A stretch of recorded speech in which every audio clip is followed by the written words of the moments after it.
नमस्कार, दैनिक लोक भारती समाचार पत्र के चैनल लोक भारती डिजिटल में आप सभी दर्शकों का हार्दिक स्वागत है। जैसा कि सरकार का गठन हो चुका है, योगी 2.0 हर जिले में अपना कार्य कर रही है।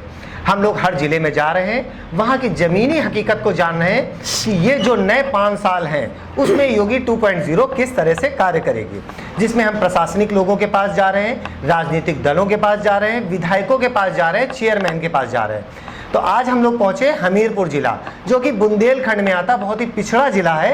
यहाँ पर विकास कार्य कैसे होते हैं ये जानेंगे और आगे जो 5 साल है उसमें यहाँ के लोग कैसे कार्य करेंगे, जो जिम्मेदार हैं, जो जनप्रतिनिधि हैं, उनसे हम मुलाकात करेंगे। तो हमीरपुर में आज हम लोग बैठे हुए हैं कुलदीप निषाद जी के पास, जो कि चेयरमैन है भारतीय जनता पार्टी से।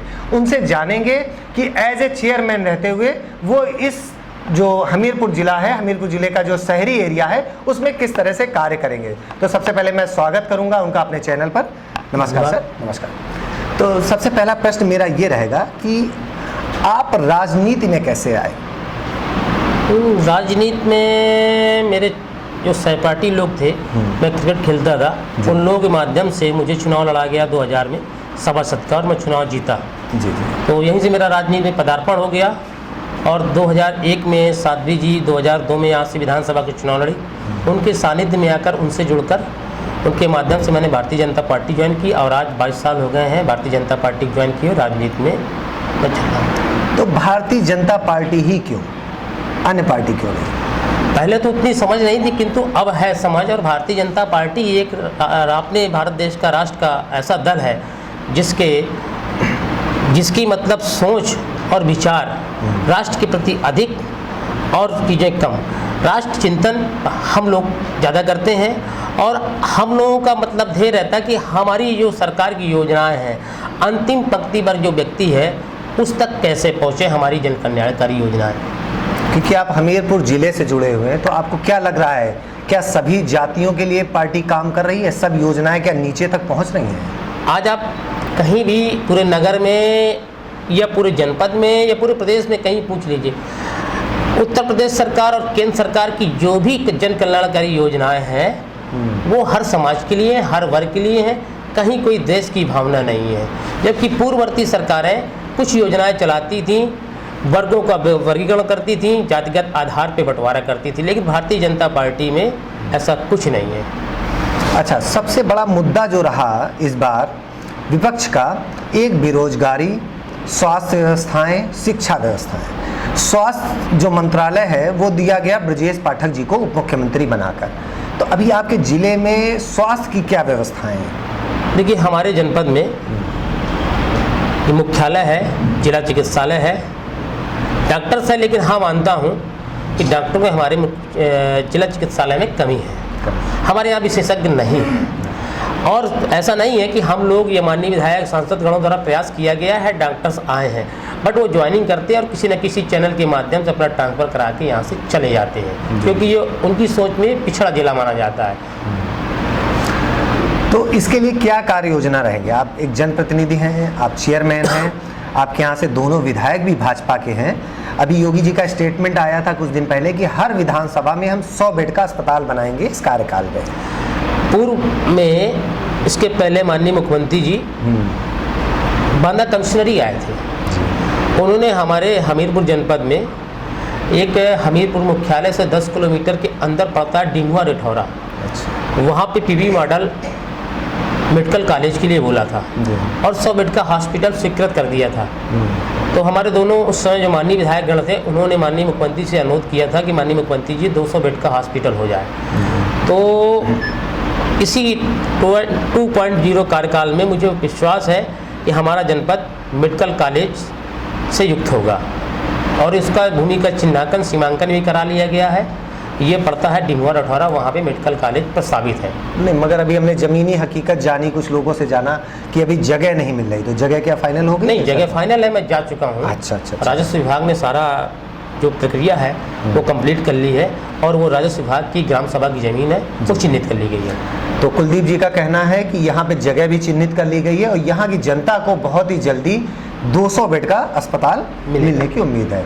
तो अच्छी बात है, क्योंकि बहुत बड़ी समस्या हम हमीरपुर में देखते हैं कि छोटी सी भी घटना होती है तुरंत उसको कानपुर रेफर किया जाता है, सहमत, प्राथमिक उपचार करके तुरंत। उसमें कभी कभी घटनाएं होती है, रास्ते में उसकी डेथ हो जाती है। तो ये एक बहुत बड़ा मुद्दा है, क्योंकि ब्रजेश पाठक उप मुख्यमंत्री भी है और साथ में उनके पास स्वास्थ्य मंत्रालय भी दिया गया है। तो अगर यहाँ एक 200 बेड का अस्पताल मिलता है तो यहाँ के लिए बहुत ही अच्छा साबित होगा वो। अच्छा, अगली समस्याएं हम देखें, अभी जो आप एज ए चेयरमैन हैं, आपको क्या लग रहा है जिले में कौन सी समस्याएं हैं जिसको आप अपने कार्यकाल में पूरा करने की प्रयास करेंगे?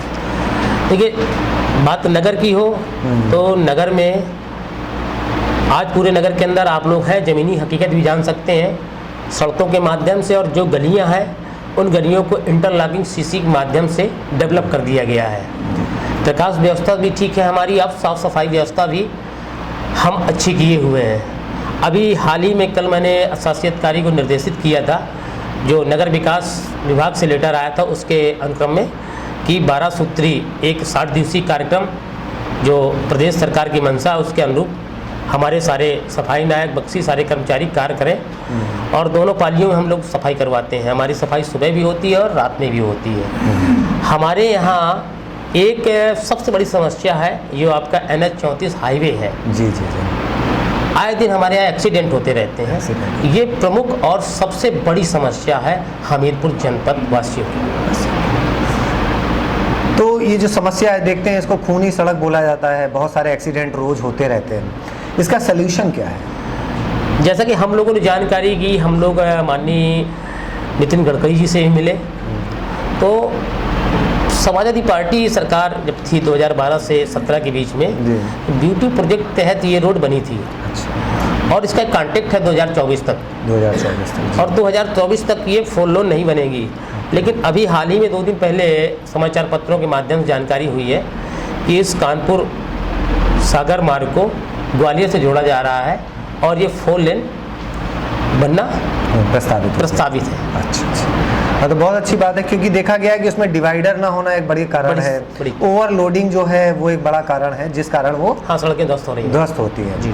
अच्छा, खनन की बात करें, हमीरपुर है तो खनन सबसे पहले आता है। खनन माफिया हो गए, भू माफिया हो गए, तो क्या योगी जी का बुलडोजर आपके जिले में आया कि नहीं अभी? नहीं, योगी जी बुलडोजर अभी 2 दिन पहले हमारे एक पतारा गांव में, जी जी, बहुत ही बड़े हिस्ट्री सीटर थे वो जी, तो उनके परिजनों ने और उन्होंने स्वयं ग्राम सभा की ज़मीन काफ़ी कब्जा रखी थी। अच्छा। आजीवन कारावास में वो यहाँ जेल में बंद है। गैंगस्टर्स लगा के बहुत ज़्यादा धारा भी लगी हैं, और प्रशासन के जॉइंट मजिस्ट्रेट साहब और सारे प्रशासन के लोग गए थे और उनके घर को ध्वस्तीकरण किया गया, बुलडोजर चलाया गया। एक संदेश देने का काम किया गया है कि अपराधियों की अगर कहीं कोई जगह है तो वो जेल है।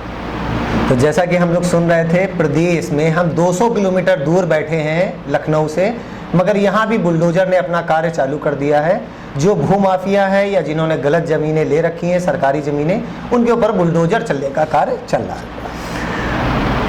और कुछ ऐसे मुद्दे जिन पे आप कार्य कर रहे हैं, अभी मैंने देखा आप एक प्रस्ताव बना रहे थे नगर पालिका परिषद के लिए, जिसमें बहुत सारे आपने मुद्दे लिखे हैं जिन पे कार्य होना चाहिए। क्या है, इसको थोड़ा सा बताइए। ये है कि जो हमारे STP प्लान है, जो हमारे मतलब नाले हैं, बेतवा और यमुना हमारे बीच में नदियां हैं, बीच में घिरा हुआ है हमारा नगर मुख्यालय। तो नालों में जो हमारा नालियों के माध्यम से यमुना और बेतवा में पानी जाता है, फिल्टर होके जाए जी, और रोस्टर जो निर्धारित है उसके अनुरूप हमारे सारे सफाई कर्मचारी सफाई करें जी, और वॉल पेंटिंग के माध्यम से एक संदेश देने का काम करें। सरकार की जन कल्याणकारी योजनाओं को हम कहीं ना कहीं होर्डिंग्स के माध्यम से प्रदर्शित करें, और वे प्रमुख बिंदु हैं जिनको हम सुचारू रूप से लागू कर रहे हैं और अपने कर्मचारियों को निर्देशित कर रखा है। अच्छा, अगला मुद्दा आता है बेरोजगारी का।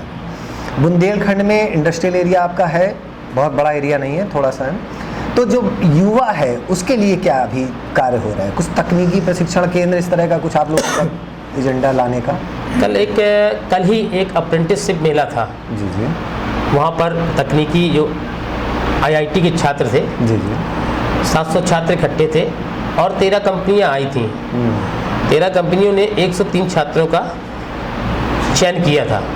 तो कहीं ना कहीं सरकार इस दिशा में काम कर रही है और सब लोगों को निर्देशित किया जा रहा है कि बेरोजगारी के लिए कड़े से कदम उठाए जा रहे हैं माननीय मुख्यमंत्री जी के द्वारा, और जो भी विभागों में पद रिक्त हैं उनकी जगह निकाली जा रही हैं। तो ये बेरोजगारी एक मुद्दा हो सकता है, लेकिन सरकार इस दिशा पे गंभीर है। बहुत अच्छा। पुरानी सरकारों में हम देखते थे कि प्रशासनिक जो अधिकारी थे वो चेयरमैन हो गया, विधायक हो गया, उनकी बातों को नहीं सुनते थे। तो आपके ज़िले में क्या स्थिति है अभी? अगर मैं सत्यता बताऊं तो यथार्थ तो अभी अब जनपद में हमारे ऐसा कुछ नहीं है।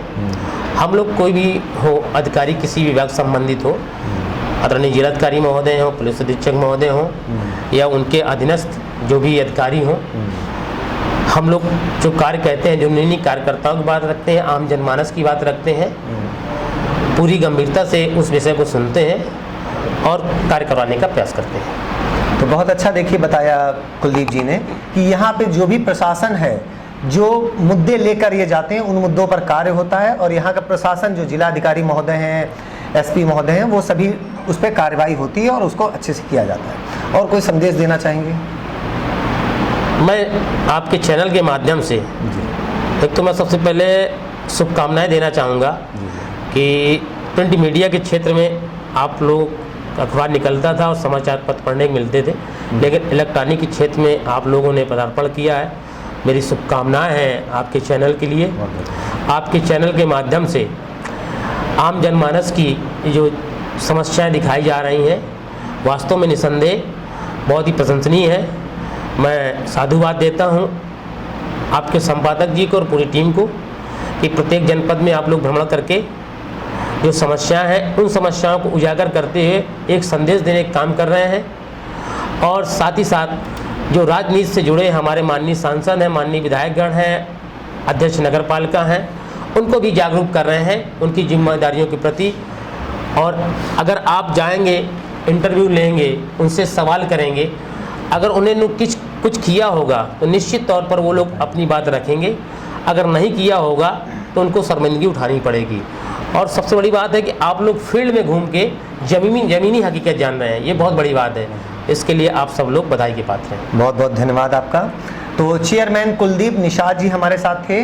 उन्होंने लोक भारती डिजिटल का धन्यवाद अदा किया है कि हम लोग ज़मीनी कार्य कर रहे हैं। उन्होंने बताया यहाँ की समस्याओं के बारे में कि समस्याओं का निदान कैसे कर रहे हैं। हम जैसा देख रहे थे कि 2.0 में योगी सरकार और उनकी जो टीम है वो पहले दिन से ही एक्टिव लग रही थी। शपथ ग्रहण नहीं हुआ था, उसके पहले ही बुलडोजर अपना कार्य करने लगी थी। विकास एक बड़ा मुद्दा है जिस पर कार्य कर रही हैं। स्वास्थ्य और शिक्षा के ऊपर भी ये लोग विशेष ध्यान दे रहे हैं। तो हमारे साथ चेयरमैन कुलदीप निषाद जी का बहुत बहुत धन्यवाद हमारे साथ इस मुलाकात के लिए। लोक भारती डिजिटल के लिए अखिल शुक्ला के साथ शिशिर अवस्थी, हमीरपुर जिला।